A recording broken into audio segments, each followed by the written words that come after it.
You're listening to Swift News, your daily news briefing in just 10 minutes. This is episode 32, and it's June 4, 2025. Let's get into today's stories. June 4th, and it feels like the world is pulling in a few different directions at once, doesn't it? We've got these really urgent global situations, but also some quieter but significant progress happening too. Absolutely. And seeing how they connect is, well, it's crucial. We'll touch on politics, the economy, how it affects you, some major tech leaps, sports updates, culture, environment, and some really good human stories, too. Yeah, weaving it all together gives a better picture. Let's start with global politics. The Middle East situation seems front and center today. The UN held an emergency session. Right. And an emergency session that tells you how serious the international community views the escalating conflict. The big push is for an immediate ceasefire, naturally. And aid access, too, I saw. Yes, critically, unimpeded humanitarian aid access. Right. Because the human cost is just immense. It's about It's about survival for so many right now. Yeah. Beyond just the fighting itself. Okay. Shifting focus, but staying international. India and digital privacy. Big news there. Parliament passed a major bill. Yeah. It's really about giving citizens more solid control over their personal data online. And why should someone listening, maybe not in India, pay attention to this one? Well, it's part of this global conversation, isn't it? How do we handle data privacy? India's approach, as a huge democracy, could really influence how other countries think about it. It shows citizens everywhere are demanding more control. Got it. And speaking of global players, U.S. and China. Trade talks are back on the table. Yes, they've agreed to resume high-level talks next month. Just agreeing to talk is, well, it's a positive sign after all the friction. Trying to ease tariffs, maybe find some common ground economically. Does the simple fact they're talking again actually do anything? It often does, yeah. Markets definitely prefer dialogue over radio silence. Reduces that uncertainty factor. We saw markets tick up globally on this news today. Right, that direct link between diplomacy and the economy, okay, and environment policy, Brazil and the Amazon. New initiative announced by the president.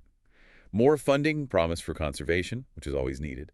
But what's really interesting is the focus on involving indigenous communities directly. Why is that specific part so important? Because they have generations of knowledge about that ecosystem. It's not just ethical, it's practical. Their involvement usually leads to, frankly, better, more sustainable results. They're the guardians, really. Makes sense. And the EU is wrestling with AI regulation. Deep in debate, yes. Trying to find that balance between encouraging all the amazing innovation AI offers while also putting up guardrails for safety and ethics. Things like bias, transparency, accountability. Yeah, who's responsible when an AI gets it wrong? Tricky stuff. Exactly. And whatever the EU lands on could definitely set a precedent globally. Okay, let's connect that to the business and economy side. Yeah. You mentioned markets like the U.S.-China talks news. Oh, immediately. Stock indices saw a nice bump. Asia, Europe, the Americas. Just underscores how tied together politics and economic confidence are. A little stability goes a long way. What about energy? Oil prices? They've stabilized. OPEC, plus the big group of oil producers, decided to just keep your production quotas as they are, holding steady. Even with questions about demand. Seems so. For now, their supply management is kind of keeping prices in check, despite those mixed signals about how much oil the world actually needs right now. Interesting. Let's look regionally. India's manufacturing sounds like a bright spot. Definitely. The PMI index hit a 2-year high.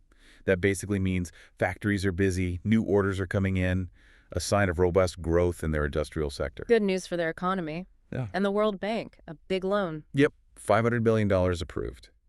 It's specifically for infrastructure development in sub-Saharan Africa. Roads, power, communications, that foundational stuff. For sure, for growth. Absolutely. It unlocks so much potential trade, access to services, jobs, really vital investment. And quickly, crypto markets, still volatile. When are they not? Yes, recent volatility, and it seems linked to regulatory announcements coming out of the U.S. and the EU. Always sensitive to regulation, aren't they? Very. Because the rules are still being written, any hint of change can cause big swings if people try to figure out what it means for them. All right, let's shift to technology. What's new that impacts us directly? Apple had an announcement. Software update coming. The usual focus on improving battery life, always welcome, but also enhancing the AI capabilities on their devices. AI's everywhere now, isn't it? Pretty much. Making it smarter and more efficient on your phone or watch, that's the constant goal. On a much bigger scale, Google's DeepMind. Something about protein folding. This is potentially huge. They've unveiled an AI model that can predict how proteins fold into their complex 3D shapes. That's been like a massive challenge in biology for decades And why is predicting that shape so important? because the shape is the function. If you know the shape, you can figure out what a protein does. This could massively speed up drug discovery, understanding diseases. It's a Yeah. really fundamental breakthrough. Wow, okay. From biology to the virtual office. Meta launched something. A new VR platform, yeah, Yeah. specifically for remote work collaboration, trying to make virtual meetings feel more, I guess, present, more interactive than just staring at a screen. Trying to bridge that distance gap. And back in India, more progress on digital connectivity. Yes, the Digital India Initiative is expanding, pushing high-speed internet into more rural areas that didn't have good access before, closing that digital divide. So important for education, business, everything these days. Definitely opens up opportunities. But a warning on the tech front, too? Cybersecurity? Yeah, firms are warning about a rise in ransomware attacks, and they're particularly hitting healthcare providers globally, which is really concerning. Why healthcare specifically? Sensitive data and disrupting hospitals has immediate terrible consequences. It makes them, unfortunately, prime targets for criminals demanding ransoms. It's a serious threat. Okay, let's switch gears completely. Sports, what's happening? T20 World Cup. Moving along, India had a big win against South Africa recently, a key match. And the NBA might be off-season, but it's never quiet, is it? Huh? No way. Trades, free agent signings. Teams are already shuffling players, getting ready for next season. It's always busy. Tennis. French Open. Down to the quarterfinals now. The top players are really battling it out on the clay, getting intense, And India's hockey team. getting ready for their FIH Pro League matches over in Europe. Important international games for them. Plus, Women's World Cup qualifiers are underway. That's right, kicked off across different continents. The road to the Women's World Cup has begun. All right, moving to entertainment and culture. Cannes Film Festival is on. It is, and this year they're really spotlighting global cinema diversity.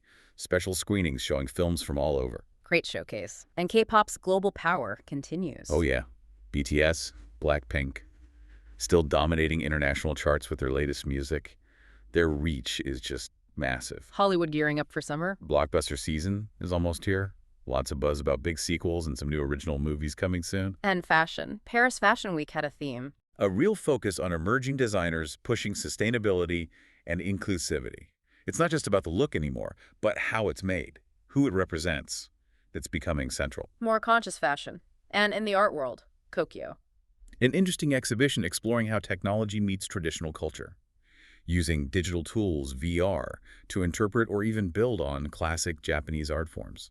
Fascinating blend of old and new. Okay, let's turn to the environment and science. Some worrying news from the Himalayas. Very worrying. Scientists reporting alarming rates of glacier melt. And these aren't just glaciers, they're the water source for rivers supporting hundreds of millions of people. So the melt directly threatens water supplies. For vast regions, yeah. Yeah. Farming, drinking water, power. It's a critical situation with long-term consequences. On a different planet, NASA's Mars rover found something. Sent back amazing detailed images of an ancient riverbed they recently spotted. More strong evidence Mars used to be wetter, possibly able to support life. Each discovery adds a piece to that puzzle. Back on Earth, India's pushing renewable energy. A big nationwide campaign, yeah.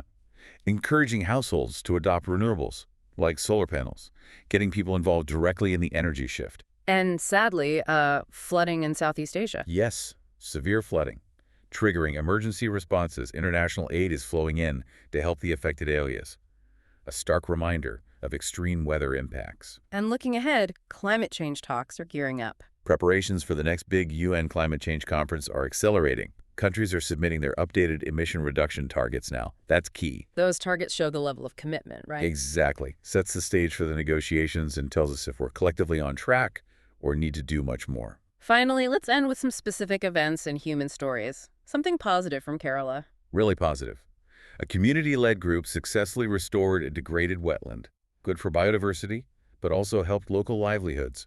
Farming, fishing, a win-win. Love those local solutions. And in Canada, wildfire relief efforts continue. Yes, volunteers providing essential shelter, resources for people impacted by the fires. Community helping community. And an innovator in Kenya. A young innovator developed a solar-powered irrigation system, helping farmers boost their productivity using sustainable tech. Brilliant local solution. Great example. And mental health awareness is growing. Gaining real momentum globally. New programs targeting young people, marginalized groups, trying to destigmatize and provide support where it's needed most. That's so important. And cultural festivals in Europe. Happening across the continent, celebrating heritage, but also really focused on fostering dialogue between different cultures, bringing people together. A nice note to end on. So, taking all this in the global tensions, the tech leaps, the environmental warnings, these local successes, what does this mix tell you about where we stand? Our biggest challenges, but maybe also our capacity to tackle them, both big and small. That's your world in 10 minutes with Swift News. The world in 10 minutes.